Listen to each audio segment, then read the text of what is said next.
For lesson 5 of chapter 5, we're going to solve absolute value equations. So first we'll do just that, then we'll rewrite and solve absolute value equations, and then we'll solve a real-world problem. Just a refresher for absolute value, what does that mean? Well, absolute value is the total value of the number, meaning it could be the negative value of it or the positive value of it. That's why the absolute value of negative 6 is 6, and the absolute value of positive 6 is 6.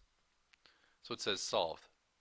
The absolute value of x is 7. So what two numbers do you know that could be the absolute values of x? Well, I know the absolute value of negative 7 is 7. I also know the absolute value of positive 7 is 7. So if I'm going to plot this, I'll do zeros and I'll count by fives.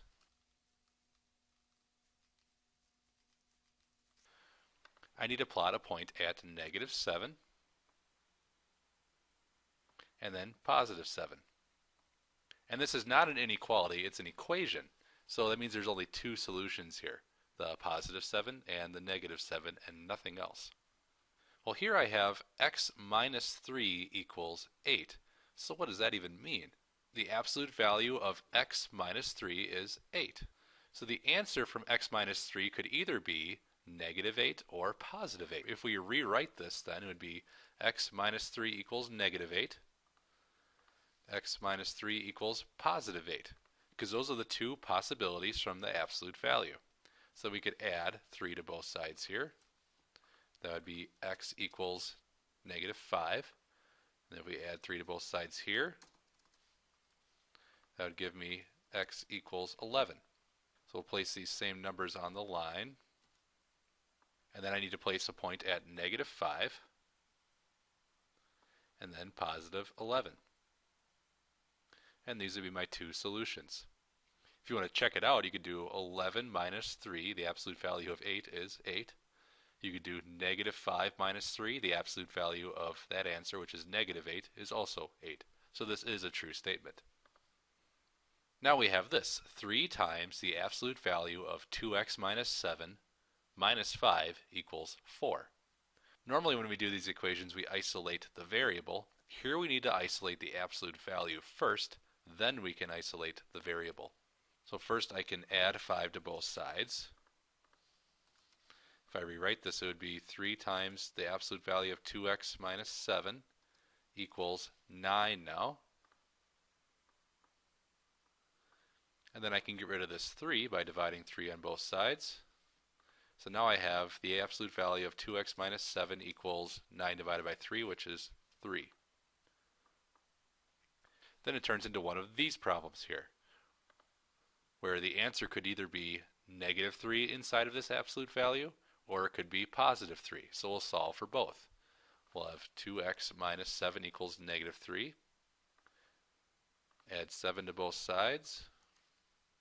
That would be 2x equals positive 4. Divide both sides by 2. And that would be x equals 2. So that would be one solution. The other solution would be 2x minus 7 equals positive 3 instead of negative 3. So let's add 7 to both sides.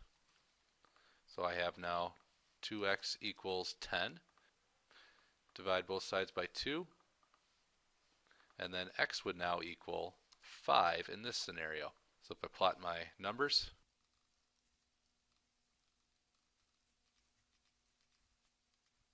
I would place the x at 2, and then the x also at 5. Now I have the absolute value of 3x plus 5 plus 6 equals negative 2. And it says, if possible. So first let's isolate this absolute value. So we need to subtract 6 from both sides.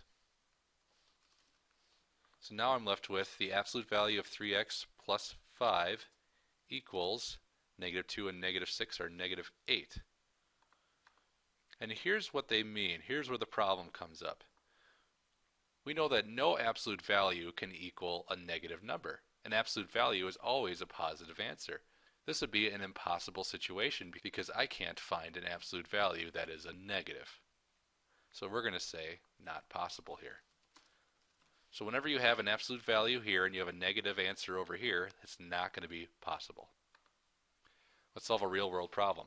Before the start of a professional basketball game, a basketball must be inflated to an air pressure of 8 pounds per square inch, or psi, with an absolute error of 0.5 psi. It says find the minimum and maximum of acceptable air pressures for the basketball.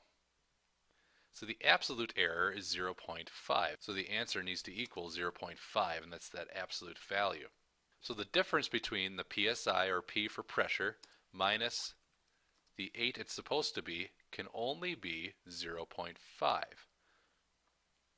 It can go in either direction, and that's why I have absolute value here for this equation. So if I'm going to rewrite this, I would have P minus 8 equals negative 0.5, and then P minus 8 equals positive 0.5. I can have a negative here now because the absolute value is gone.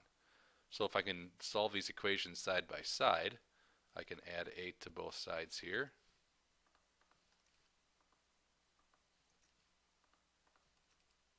And then my pressure would be 7.5 here, and pressure would be 8.5 here.